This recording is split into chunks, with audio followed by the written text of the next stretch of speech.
Helen Gwilliam, producer and coordinator of 3CR's Disability Day, talks to Beck Pascalini from RPH Australia. So we wanted to chat to you about some of the things that you've done at 3CR to increase participation of people with a disability. So that's to give you a bit of an overview. So maybe you could just start by introducing yourself and tell us where you're from and what your involvement is with 3CR. Yep, so I'm Helen Gwilliam. I've been a volunteer at 3CR since 2009, and I've been variously in that time volunteer broadcaster. So I've been through the training program here myself. I've been a coordinator of International Disability Day broadcast since 2009, and I'm also currently a member of committee of management here, so that's our governing body, and I'm on the projects committee, which also oversees some disability programming projects. So that's what I do here. And can you tell us a bit about the history of involvement of people with a disability at 3CR? Yeah, it fluctuates, but it's really been part of the 3CR story for a very long time. So 3CR is 42 years old now, so it was one of the first community radio licences issued in Australia. And it's very much, I guess, a talk radio station as much as it's anything, but it's also a community organising and grassroots campaigning community radio station, so it's a progressive politics side of things. And so its governing body has always been the volunteers, and from the beginning that tended to attract, because of the nature of the station, marginalised, disadvantaged groups and campaigning groups. That included women's groups, ethnic and culturally diverse groups, unions, non-workers, all of that sort of thing.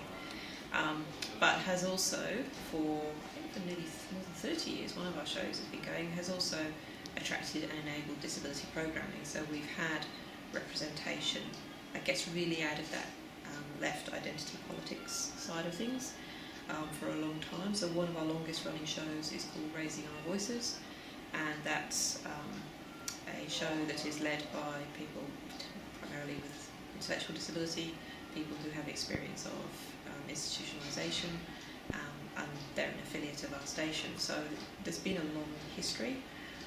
Over the life of 3CR, our disability-led programming has grown, I guess, through a number of different initiatives, but primarily because of the culture we set, which is progressive, inclusive, giving voice to people who are marginalised and saying that's who we want to hear from, so that tends to attract people.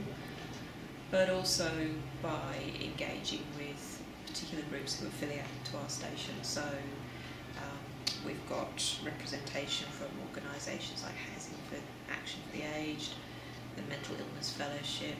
We had a show for a while that was led by the Short Statured Association.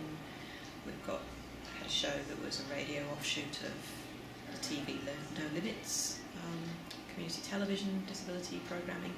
So it tends to come in different ways. So we have the culture setting, which encourages it.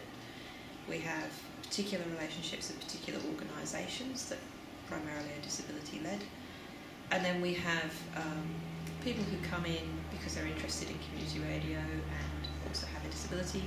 That may be their campaigning interest and their programming interest, but it might not. They might just be more interested in environmental programming or a music show or Palestinian or from a different community. So there's kind of layers of access that have been evident throughout the whole kind of 40 years of 3CR. The last 10 years, that's really been, I guess, in parallel with the national discussion around NDIS and a much more public discussion about representation of people with disability in media. We also, at the same time, started our international broadcast, our broadcast to International Day of People with Disability, and that has really become another way of attracting people to the station who might not ordinarily do radio, and maybe they only come for that day in the year, but people do then tend to kind of engage with us a bit throughout the year as well, so we get people in that way. So lots of different ways. And I was very fortunate to be invited down on your International Day of people with disability this year, and it was fantastic to see the station thrown open and people coming into the station, and there was food and it was a great vibe. I think there was the music started later on, live music, which was just a beautiful example of community outreach and opening the station to audience members. Do you think it's been easier for 3CR because of those relationships with other community organisations, so they've supported people to access the station and to help to make programming? Like, what support is there at the station for people with a disability? I think the support that's at the station very much comes out of a community organising and community development kind of foundation, and so it's not that we necessarily go out and select organisations to partner with, but often it will start, for example, by organisations coming to us and saying we'd like some media training or a media tour, or we'd like to do a project with you, and then the relationship grows from there.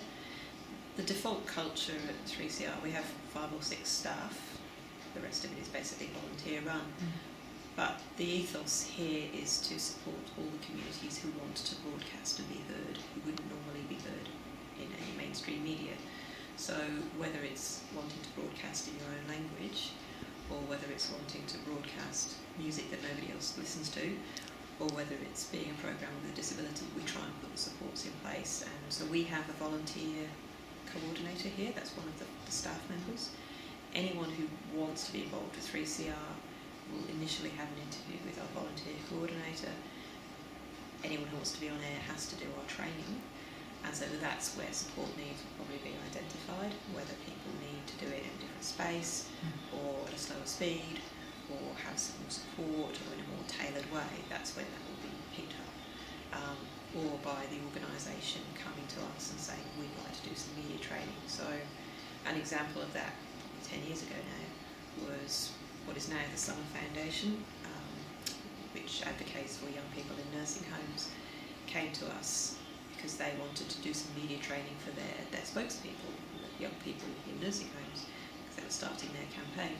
And that really, it hasn't been a formal relationship, but it's been a relationship ever since, of coming to us, becoming talent for our interviews and current affairs, becoming broadcasters in some cases, going back to those people for the International Day broadcast and catching up with their stories. So we get ongoing relationships in lots of different ways, but the support needs really come out of the intake mechanism, whether people come as individual volunteers or maybe they come through a project.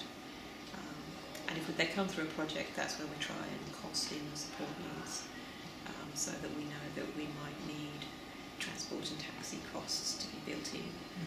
We know that we might need some software or some additional tailored training, or that we might need to go out to those people rather than people coming to the radio station if that's not going to be possible due to the nature of their disability. So there's kind of a bit of a triage, I suppose, of what is needed to assist somebody to make radio and take part. And I think that's really powerful, what you're saying about the culture of the station, because when you just walk into 3CR, you wouldn't, from face value, think that it's going to be the most accessible station, in that there's stairs leading up to the front door. If you're in a wheelchair, you have to go around to the back. We're in a meeting room which is up 2 flights of stairs. But even the corridors downstairs, the day that I came for International Day of People with Disability, they were absolutely chockers with people in wheelchairs. Yeah. But it's like, open the doors and they will come, right? Yeah. The right culture. That's right, and I think that's something that's really important to say, is that for stations that know that they would like to do more in this space, it is really about saying we are open to the idea and we welcome the discussion, and things are not going to be ideal to begin with. They're going to take time, and sometimes you might need to do a little bit of fundraising or plan over time your budget to make some improvements. Like, we've changed our toilets downstairs, we've changed some of the access. And it's a 19th century building in Melbourne, and so not all of it, unless we suddenly come into a fortune, is going to become accessible, but there are ways and means of doing that. And so over time, we've either applied for grants.